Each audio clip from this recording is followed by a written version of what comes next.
नमस्कार एवं उत्तर प्रदेश में आपका स्वागत है। मैं हूं सुधांशु सारस्वत और सबसे पहले नजर हेडलाइंस पर। देश भर में धूमधाम से मनाई गई कृष्ण जन्माष्टमी। मथुरा में श्री कृष्णोत्सव समारोह में सीएम योगी ने संतों को किया सम्मानित। पीएम मोदी, सीएम योगी सहित नेताओं ने दी शुभकामनाएं।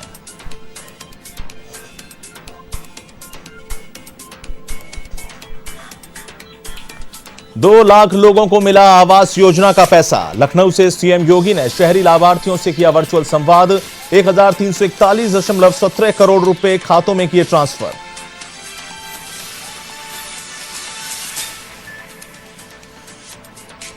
यूपी में वायरल फीवर ने स्वरूप बदला। बुखार से 7 दिन में 50 मौतें। फिरोजाबाद में सबसे ज्यादा 25 की जान गई। सीएम योगी ने फिरोजाबाद का दौरा कर अस्पताल में मरीजों का जाना हाल।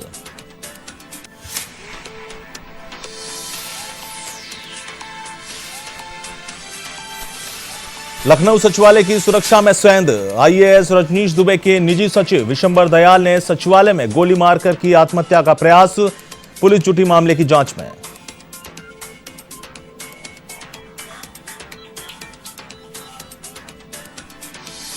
और आगरा एनकाउंटर में 50,000 का इनामी बदमाश ढेर। फरवरी में डाली थी केनरा बैंक में दिन दहाड़े डकैती, तभी से फरार था आरोपी। गिरफ्तारी से बचने के लिए की थी भागने की कोशिश।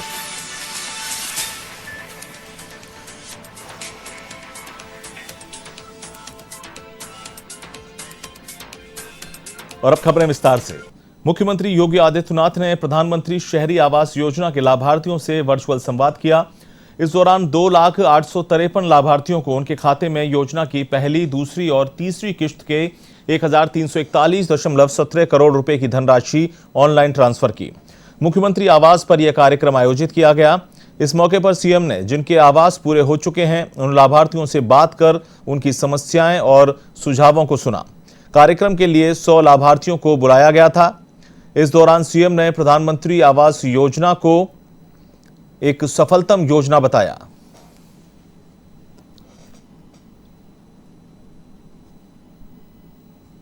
मेरे लिए अत्यंत प्रसन्नता का विषय है श्री कृष्ण जन्माष्टमी आज आप सबके जीवन में एक नई मंगलमय समाचार के साथ आ रही है और आपको शासन की योजनाओं का लाभ बेहतर तरीके से प्राप्त हो रहा है। इसके लिए मैं आप सभी प्रधानमंत्री आवास योजना शहरी और पीएम स्वनिधि योजना के लाभार्थियों को और अन्य शासन की योजनाओं के लाभार्थियों को हृदय से बधाई देता हूं, अपनी शुभकामनाएं देता हूं। मुझे प्रसन्नता है कि आज प्रधानमंत्री आवास योजना शहरी के अंतर्गत 2,08,53 लाभार्थियों के खाते में 1,341 करोड़ रुपए से अधिक की राशि यहाँ पर हम लोगों ने अभी वितरित की है। इसमें जो धनराशि वितरित की गई है इसमें प्रथम, द्वितीय और तृतीय किस्त की राशि दी जा रही है। इसके लिए मैं सभी लाभार्थियों को हृदय से बधाई देता हूँ, अपनी शुभकामनाएं देता हूँ। देखिए, मुझे यही कहना है कि जब अच्छी सरकार चुनी जाती है तो योजनाओं का लाभ कैसे हर एक व्यक्ति को प्राप्त होता है और कैसे बिना भेदभाव के भ्रष्टाचार मुक्त व्यवस्था दी जा सकती है, तकनीक इसमें कैसे सहायक हो सकती है, उसका एक उदाहरण आज का ये कार्यक्रम है। पीएफएमएस के माध्यम से इस पूरी धनराशि आप सभी के खाते में जा रही है। देखिए, पहले होता क्या था, जब हम डीबीटी के माध्यम से पैसा नहीं देते थे, ये पैसा चेक के माध्यम से या नगद वितरण होता था तो इसमें भ्रष्टाचार भी होता था। तमाम प्रकार के भ्रष्टाचार की शिकायतें आती थी और इसीलिए इस देश के एक प्रधानमंत्री जी ने एक बार कहा था कि हम 100 रुपया भेजते हैं, गरीब के खाते में मात्र 15 रुपया पहुँच पाता है। यानी 85 रुपया पहले बेईमानी से दूसरे लोग हड़प जाते थे और गरीब देखता रह जाता था। लेकिन आज प्रधानमंत्री मोदी जी ने एक ऐसी व्यवस्था कर दी है कि अगर 100 रुपया किसी गरीब के लिए स्वीकृत हुआ है तो 100 के 100 रुपये का लाभ उस गरीब को अनिवार्य रूप से मिले। इसके लिए डिजिटल यह डीबीटी के माध्यम से उस गरीब के खाते में पैसा देना, इस योजना का लाभ कैसे उपलब्ध कराया गया, ये आपने देखा होगा कि जनधन अकाउंट के माध्यम से सबसे पहले हर एक गरीब परिवार के खाते खोले गए। यूपी के फिरोजाबाद में डेंगू की मार से अच्छे खासे घर उजड़ रहे हैं। जिले भर में अब तक बुखार से करीब 41 लोगों की मौत हो चुकी है, जबकि कई दर्जन अभी भी बीमारी की चपेट में हैं। हालात इतने बेकाबू हो चुके हैं कि एक ही दिन में यहां 8 बच्चों की मौत हो गई। यही वजह है कि स्थिति को भांपने के लिए सीएम योगी आदित्यनाथ फिरोजाबाद पहुंचे, जहां उन्होंने मेडिकल कॉलेज में स्वास्थ्य सेवाओं का जायजा लिया, साथ ही पूरे मामले की जानकारी ली। इसके अलावा अधिकारियों को आवश्यक दिशा निर्देश भी दिए।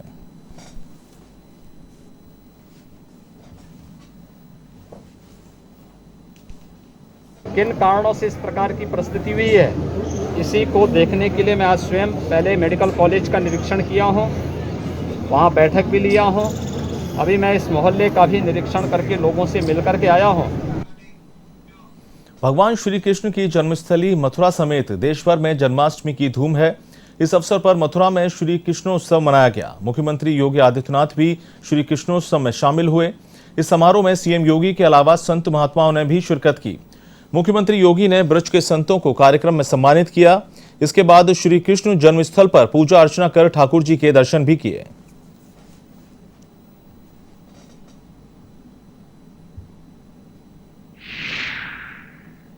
हमारे इन मंत्रियों ने और विधायकों ने दबाव भी बनाया। हेमा मालिनी जी ने भी उस समय इस बात के लिए कहा कि मैं तो यहाँ पर आई इस बात के लिए हूं, मैं भगवान कृष्ण की भक्त हूं और यहाँ पर कुछ ऐसा होना चाहिए जो अद्भुत हो जाए। और फिर यहां पर इस परिषद का गठन हुआ। हमारे जनप्रतिनिधिगण निरंतर अपना मार्गदर्शन देते हैं और श्री सहजाकांत जी के नेतृत्व में ब्रज तीर्थ विकास परिषद यहां पर सचमुच इन पूज्य संतों के सानिध्य में ब्रज क्षेत्र को 5000 वर्षों से जिस कार्य के लिए तरसती थी हमारी ये ब्रज भूमि, आज उसको स्वरूप प्रदान करने का प्रयास हो रहा है। इसकी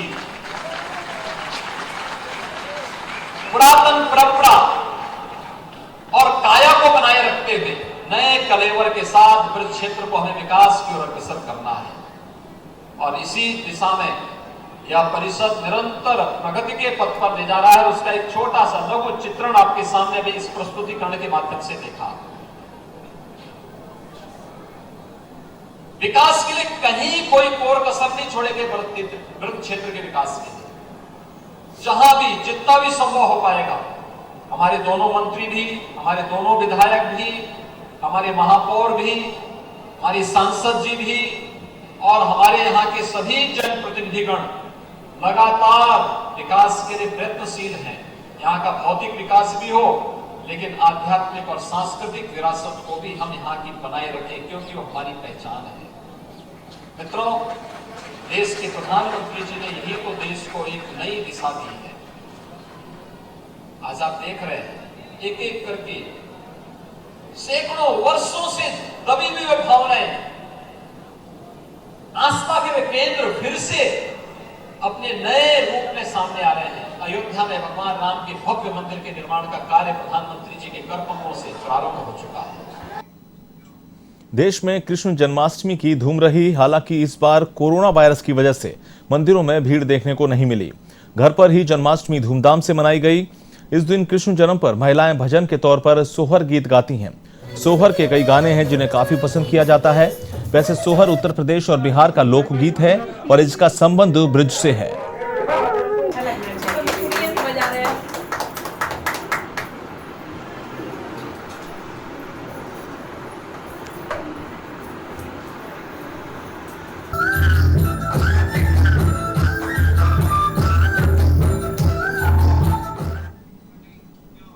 उत्तर प्रदेश के जनपद बिजनौर में स्थित विदुर कुटी वह ऐतिहासिक भूमि है जहां पर दुर्योधन का मेवा चोर श्री कृष्ण ने बड़े चाव से महात्मा विदुर के यहां बथुए का साग खाया था। इसका वर्णन महाभारत में भी मिलता है। श्री कृष्ण जन्माष्टमी का त्योहार मनाने के लिए देश के कोने कोने से लोग यहां आते हैं। विदुर कुटी के बारे में कहावत है कि भगवान श्री कृष्ण विदुर कुटी पर विदुर काका से मिलने आए थे। कहते हैं महाभारत के युद्ध से पहले धृतराष्ट्र ने विदुर से महाभारत का युद्ध टालने के लिए नीति बताने का अनुरोध किया था, किंतु धृतराष्ट्र पुत्र मोह में फंसकर उस नीति को नहीं अपना सके, जिसका परिणाम महाभारत का युद्ध हुआ। इसके बाद महात्मा विदुर हस्तिनापुर छोड़कर गंगा के किनारे एक टापू पर अपनी कुटिया बनाकर रहने लगे। यही कुटिया बाद में विदुर कुटी के नाम से प्रसिद्ध हुई।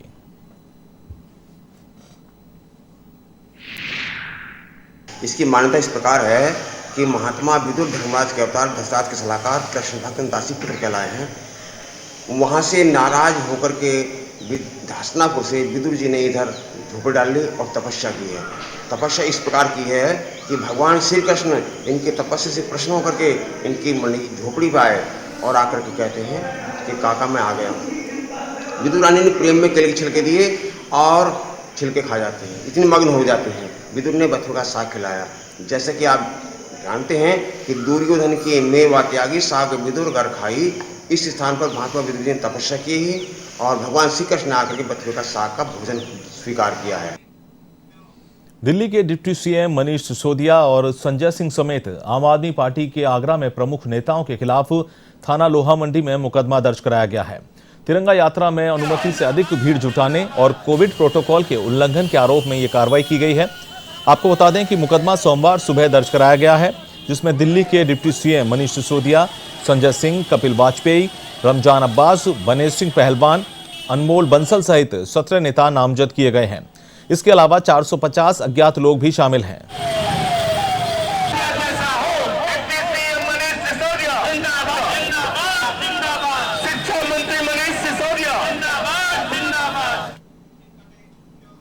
कोरोना की तीसरी लहर की आशंका के बीच पश्चिम यूपी के 6 जिलों में रेस्ट में वायरल फीवर ने पांव पसार लिया है। हफ्ते भर में इससे करीब 50 मौतें हुई और जिनमें 26 बच्चे शामिल हैं। उत्तर प्रदेश सरकार के आंकड़े बता रहे हैं कि ये मौतें 7 दिन में आगरा, फिरोजाबाद, मथुरा, मैनपुरी, एटा और कासगंज जिलों में दर्ज की गई हैं। वहीं मुख्यमंत्री योगी आदित्यनाथ ने डेंगू बुखार के कहर से जूझ रहे फिरोजाबाद का दौरा किया। मुख्यमंत्री ने डेंगू से प्रभावित बच्चों का हाल जाना और चिकित्सकीय सुविधाओं के बारे में भी गहनता से जानकारी ली। उन्होंने जिलाधिकारी, मुख्य चिकित्सा अधिकारी समेत तमाम अधिकारियों को बेहतर व्यवस्था के निर्देश भी दिए।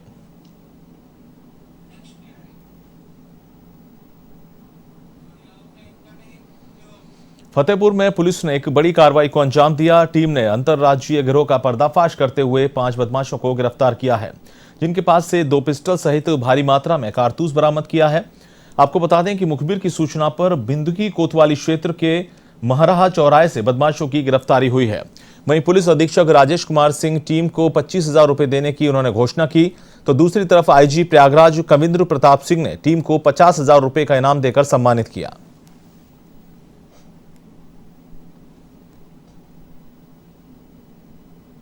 एसओजी की टीम और थाना बिंदकी की पुलिस के द्वारा 5 असलहों के तस्कर को गिरफ्तार किया गया है, जिसमें इनसे 25 अवैध असलहे बरामद हुए हैं।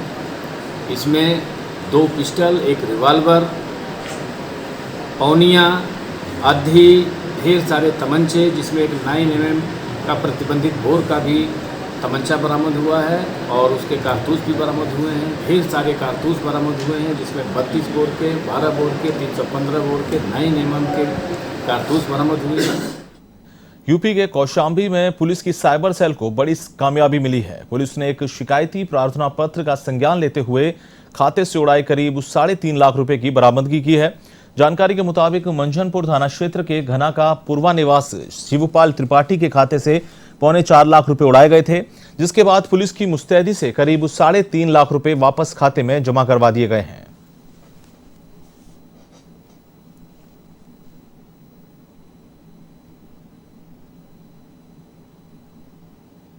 अकाउंट से कुल 3,88,000 रुपया था, वो ट्रांसफ़र कर दिया जाता है। जब उनको जानकारी होती है तो ये भागकर हमारे पास आते हैं और फिर मैं इसमें अपने साइबर प्रभारी को और टीम को लगाता हूँ, तो उन्होंने उसको उनमें से 26,000 का यूज कर लिया था। शेष जो है 3,62,000 रुपये कंपनी से बात करके और बैंक से बात करके होल्ड कर लेते हैं, उनके अकाउंट पे वापस करवा देते हैं। तो इस तरह से जो है इनके अकाउंट में पैसा जो है 3,62,000 रुपया वापस आ गया। ये तत्काल सूचना देने के कारण हुआ। तो ये मेरा लोगों से अपील है कि इस तरह की किसी के साथ फ्रॉड हो तो तत्काल सूचना पुलिस को दें। कौशाम्बी में एसओजी की टीम ने 2 शातिर बदमाशों को गिरफ्तार कर मोबाइल लूट गिरोह का पर्दाफाश किया है। वहीं एक आरोपी अभी तक पुलिस की पकड़ से दूर है। ये सभी आरोपी अलग अलग तरीकों से वारदात को अंजाम देते थे। ऐसे में आरोपियों से 7 एंड्रॉयड मोबाइल, 11,000 की नकदी और 2 बाइक भी बरामद की गई हैं।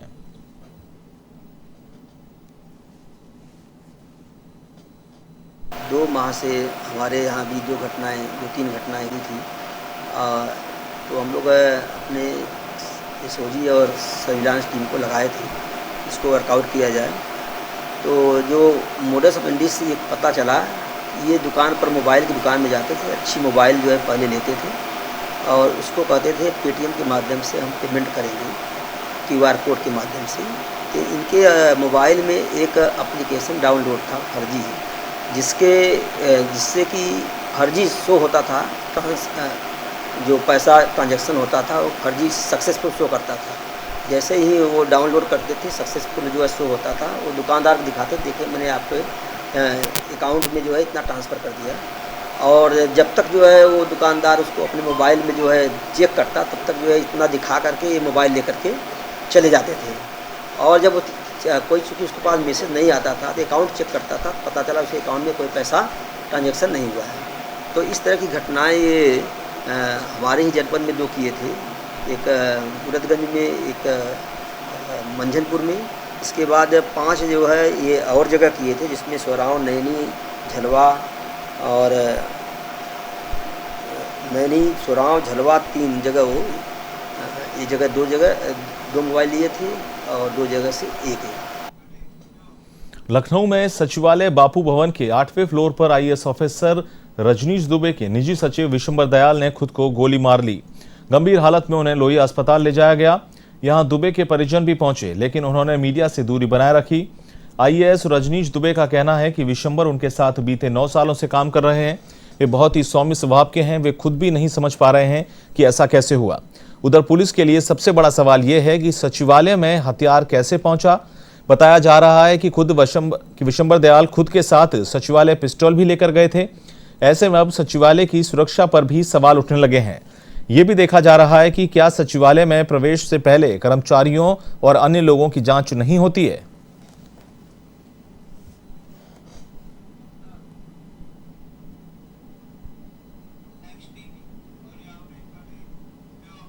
आगरा में पुलिस मुठभेड़ में 50,000 का इनामी मुकेश ठाकुर ढेर हो गया।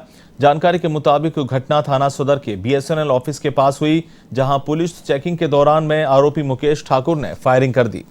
जवाबी कार्रवाई में पुलिस की गोली से मुकेश ठाकुर घायल हो गया, जिसे SN अस्पताल में भर्ती करवाया गया, जहां डॉक्टरों ने उसे मृत घोषित कर दिया। पुलिस ने बताया कि बदमाश बैंक लूट में वांछित था और उस पर 50,000 का इनाम भी था।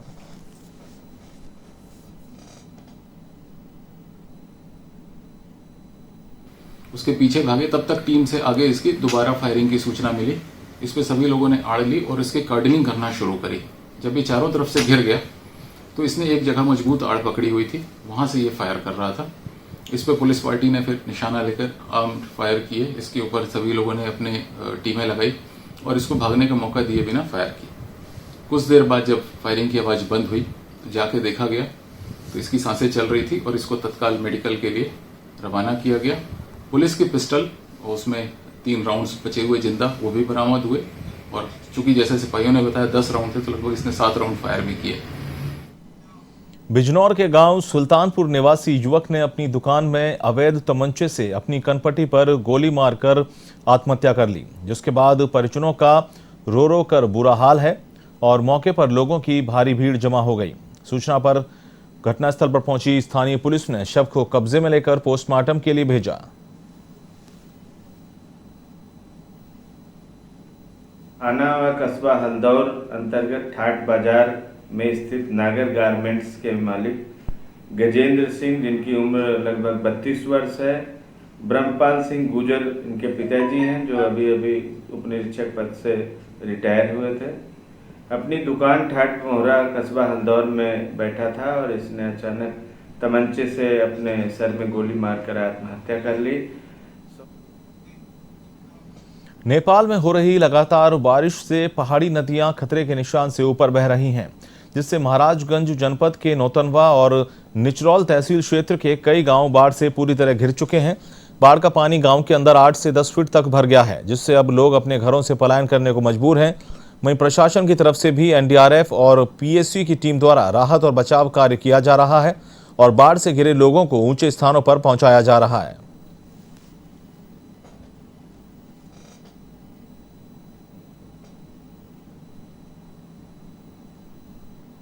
पिछले कुछ दिनों में काफ़ी बारिश हुई थी, उसकी वजह से हमारे क्षेत्र में महाराजगंज जनपद के चंदन, घोघी, प्यासी, महाव और रोहिन में पानी का जलस्तर काफ़ी बढ़ा है, जिससे कि बाढ़ की संभावना बढ़ गई है। और कुछ दर्जनों गांव ऐसे हैं हमारे निचलौल और नौतनवा तहसील में, जिसमें कि पानी बढ़ गया है और बाढ़ की संभावना बनी हुई है। और कुछ जगहों पे ऐसी भी जो हमारे रोड हैं वो क्षतिग्रस्त हो गए हैं, जिससे संपर्क मार्ग भी टूट गया है। प्रशासन के सभी लोग और सिंचाई विभाग के और पुलिस के लोग लगे हुए हैं। इसमें राहत एवं बचाव कार्य तेजी से चल रहा है और लोगों को सुरक्षित जगहों पर पहुंचाने का निर्देश दिया गया है। यूपी के पीलीभीत में पुलिस ने बड़ी कार्रवाई करते हुए 7 जुआरियों को गिरफ्तार किया है। इस दौरान पुलिस ने आरोपियों से 16,000 की नकदी, एक तमंचा और कुछ वाहन भी बरामद किए हैं। वहीं अब इस मामले में एक ऑडियो भी सामने आया है, जिसमें पूरनपुर सिपाही रोहित चौधरी और आरोपी यूसुफ के बेटे के बीच बातचीत होती सुनाई दे रही है, जिससे पुलिस की कार्यशैली पर भी सवाल खड़े होने लगे हैं।